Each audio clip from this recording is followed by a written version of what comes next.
All right, let's go ahead and head over to Genesis chapter 9. Genesis chapter 9, and as you're going over there, I've entitled this Blessings and Promises. Blessings and Promises, and I promise that the points will be super simple, and you understand why I have gotten this title here this evening. So, Blessings and Promises. As we talk about a certain term in Genesis chapter 9, we will see here the term covenant. And as we think about it, a covenant is a commitment or agreement between two parties. Now, how have you seen those a covenant in recent time and within our modern day? How have you seen that enacted?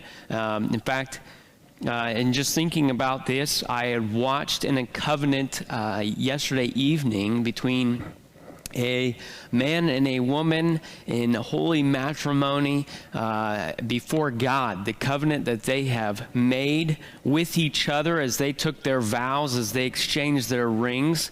They were making a covenant that no matter what, they would stick it out together till death do us part. And it's for richer, for poorer, and sickness and health, all of it. They're making this covenant not only between themselves, but before God. And even in the unity ceremony, they had this braided cord, threefold cord between them, those two individuals and God, and how they're making this covenant and how this needs to last. This isn't something that's easily broken. They're holding on to it. But that covenant is based on two individuals coming together. Now, tonight we're going to be talking about a covenant that's a little bit different, but yet the same principle applies. This is a commitment or an agreement between these parties. And so as we get into this, we understand that the background is that the flood waters have just receded, and Noah and his family and all of the animals that were in the ark have come out of the ark, and they have, Noah and his family has worshiped God. They set up an altar and gave thanks for what God has done for them, and giving mercy and giving grace in the midst of such a catastrophic event that God dealt upon mankind for the sin that they had continually. And so what now? What happens? And so as we get into this, we'll get into this first point. God blesses. He blesses in these first 7 verses of chapter 9. And so let's go ahead and read there together. It says, "And God blessed Noah and his sons, and said unto them, Be fruitful and multiply and replenish the earth." Now, in that moment, you'd say, hey, I recognize some of the language that is going on within that first verse, be fruitful and multiply and replenish the earth.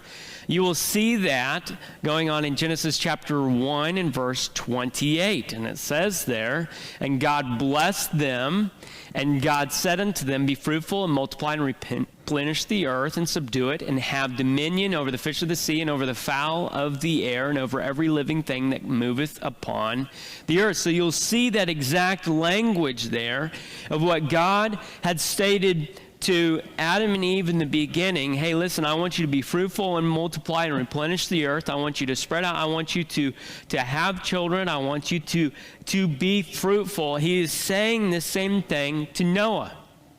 He's starting fresh with Noah and his family, Noah and his adult sons and their wives. And he's starting fresh with this commitment, this command to go out and to multiply.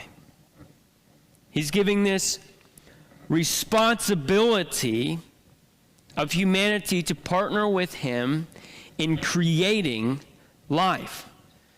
But also promoting the multiplication of image bearers. Let's go ahead and go on with verse number 2 of Genesis chapter 9. It says, "And the fear of you and the dread of you shall be upon every beast of the earth, and upon every fowl of the air, upon all that moveth upon the earth, and upon all the fishes of the sea. Into your hand are they delivered.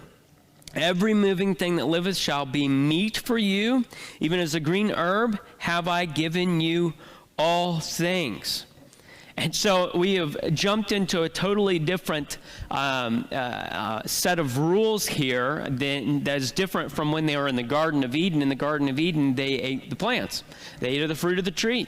They ate of what plant life that God had given them to be able to work. And now he's jumping into a totally different offering here of, listen, I want you to be able to have meat as a way to sustain life. I want you to be able to take of the animals and to be able to provide for your family in this way. Go and hunt, go and gather, go and you still eat plants, but yet there's meat that's being offered here. And so what God is establishing here is his care as a heavenly Father.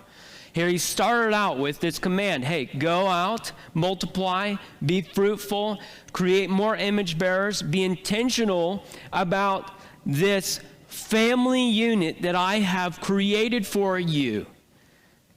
Something that he created all the way back in Genesis was a family unit for a man and a woman to come together and to have children and to be involved in that, but not only just multiply, but to reproduce image bearers. Image bearers in the sense of, hey, I want you to reflect God.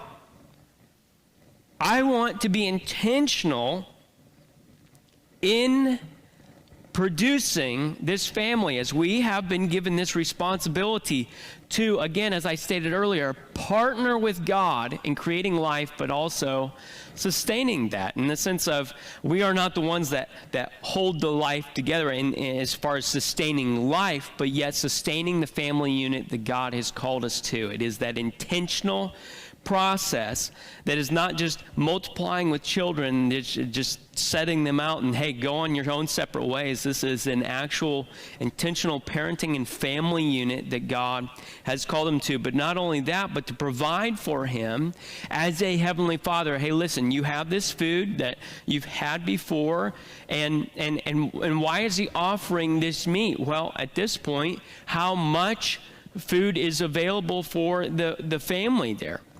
As far as they haven't been able to go out and establish crops yet.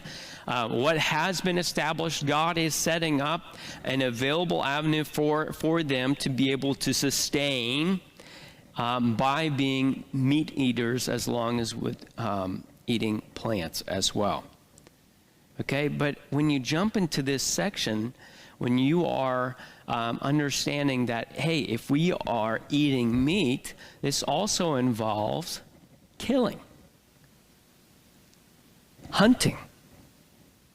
And so what does God state about this and how we value the life that he has created? We go on into verse number 4. It says, but flesh with the life thereof, which is the blood thereof, shall ye not eat. And surely your blood of your lives will I require. At the hand of every beast will I require it. And at the hand of man, at the hand of every man's brother will I require the life of man. Whoso sheddeth man's blood, by man shall his blood be shed, for in the image of God made he man. He's coming back to that very basis that we were talking about earlier, that God created man in his image, and therefore we should be able to value life. But he is causing us to be able to value the life that he's created in the accountability of, yes, you can go out and you can have meat. You go out and take down a deer and be able to provide for your family and the meat thereof. But yet he's saying here in the beginning in verse 4, he's talking about how listen, you need to make sure that the life is taken first before you do eat it. So I mean, there shouldn't be any blood. It should be drained out in the essence of, hey, listen, we should be responsible about how we do take this life and make sure that it is dead before we do eat this meat. It's like this process that he's been giving. But in the valuing of this, it's not just being careless and being cruel. in how we take this life. But then he goes on and he's talking about how he differentiates between animal life and human life. If he's introducing, hey, you're going to be killing these animals, listen, I want you to understand how I value life, the sanctity of life. And he goes on and he talks about how in verse 5 that your blood of your lives will I require.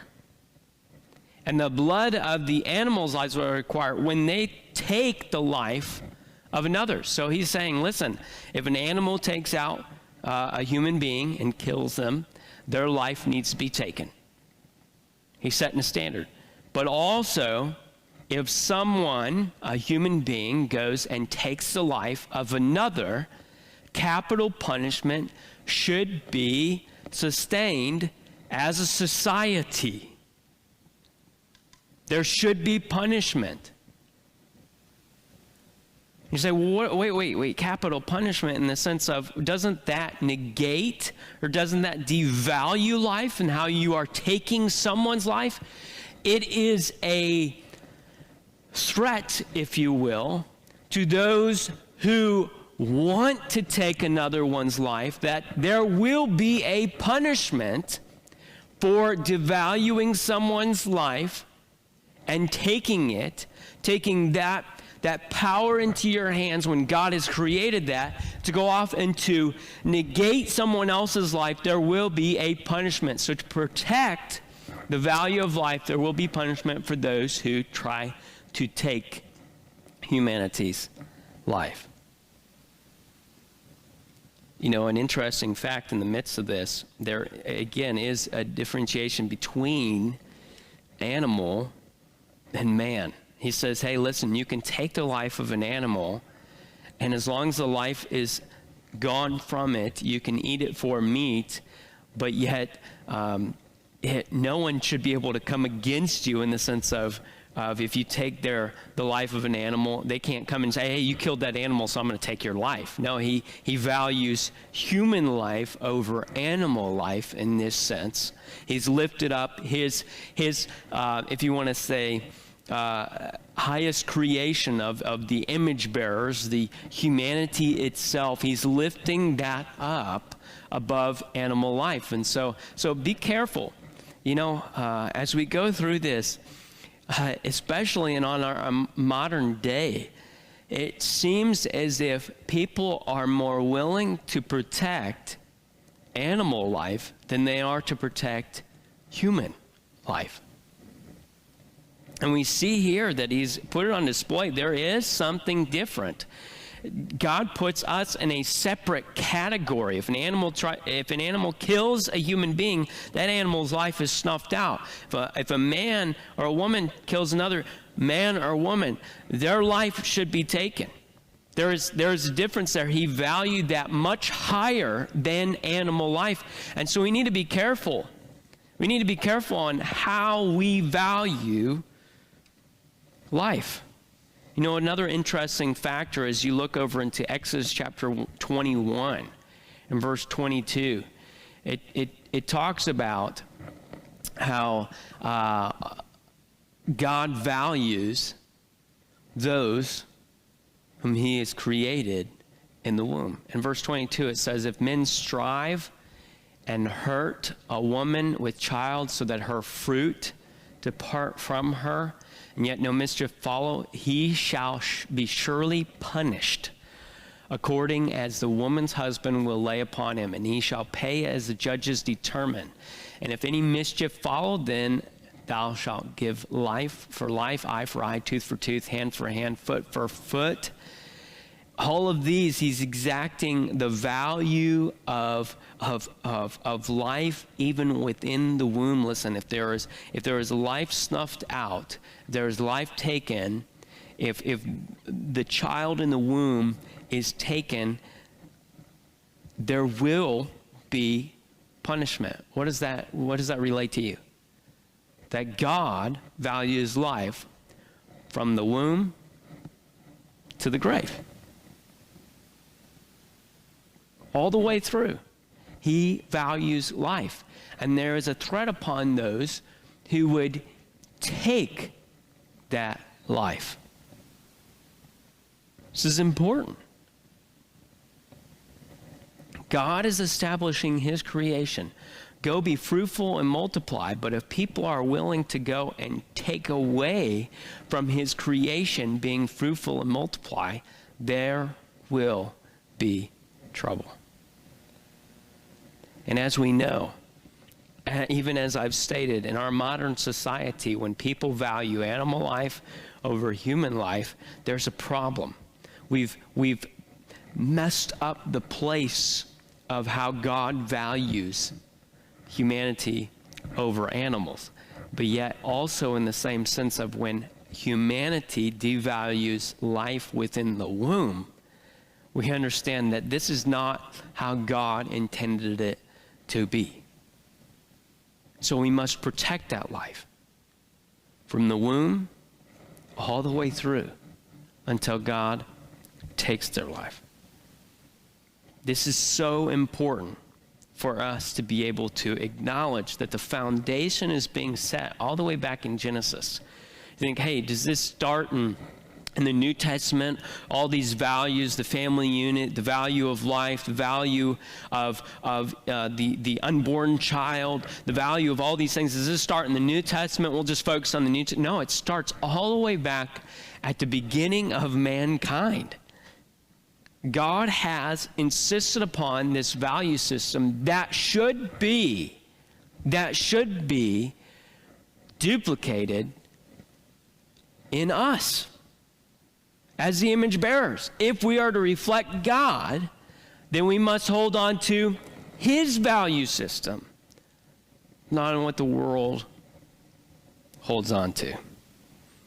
And so as we jump back into Genesis chapter 9, in verse 7, he repeats almost like a beginning and an ending. It's wrapping up this blessing that God gives. Hey, be fruitful and multiply. He says in verse 7, and you, be fruitful and multiply. Bring forth abundantly in the earth and multiply therein. He wants us to partner with him in creating life and to fill this earth that he has created for his honor and glory. In essence, it is a massive, if you want to say, temple to him, in the sense of it is all reflecting him. It's all the place that we can worship him as we grow, as we multiply, as we create more image bearers. So, we've talked about how God has blessed, but how we're going to jump into verse number 8, where God has promised something again that humanity, our modern society, has taken and tried to change the meaning of. Let's jump in here into verse number 8. It says, and God spake unto Noah and to his sons with him, saying, and I behold, I establish my covenant with you and with your seed after you, and with every living creature that is with you, of the fowl, of the cattle, and of every beast of the earth with you, from all that go out of the ark to every beast of the earth. And I will establish my covenant with you. Neither shall all flesh be cut off any more by the waters of a flood, neither shall there be any more be a flood to destroy the earth. He is establishing a covenant with humanity, with Noah, with his sons. This is going to continue on. It doesn't just stop there at Noah, the one who found grace in the eyes of the Lord. It goes on to his sons and their lineage, and on and on and on. This covenant that he has made, that's not based on humanity's power to control water. He's saying here that you will not experience another global flood, another catastrophic event that involves the waters rushing in, that global flood. You will not experience another one of these to judge humanity. This is it. And this is a covenant that's based on God himself, not on mankind and his or her power. not of mankind and his and her philosophy. It is strictly based on God. And I'm so thankful for that.